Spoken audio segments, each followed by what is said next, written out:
বাংলায় টাকা বন্ধ করে দাও বাবুরা, 4 বছর ধরে টাকা দিচ্ছ না, বাংলার বাড়িতে টাকা দিচ্ছ না, গ্রামীণ রাস্তায় টাকা দিচ্ছ না,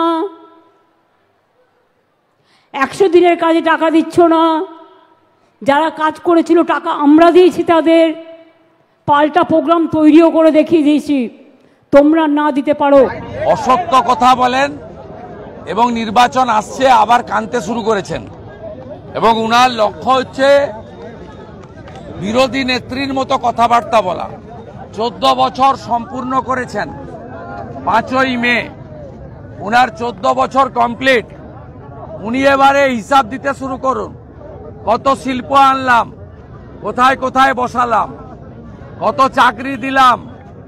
ডবল ডবল চাকরি দিবেন বলেছিলেন, এখন তো ডবল ডবল চাকরি চলে যাচ্ছে। কত হসপিটাল বানালাম, কত এমআরআই স্ক্যান মেশিন বসালাম, কত রাজ্য সড়ক নির্মাণ করলাম, কত ইরিগেশন প্রজেক্ট করলাম, কত বাড়িতে জল পৌঁছে দিলাম।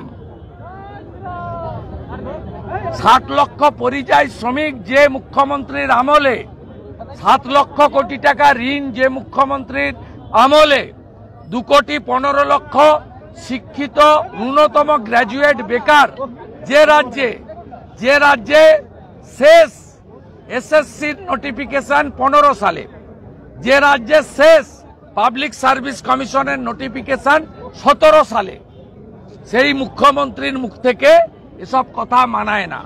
উত্তরবঙ্গে গতবারে 54তে 31 ছিল বিজেপি, এবারে 54র মধ্যে 50-এর বেশি সিট বিজেপি পাবে।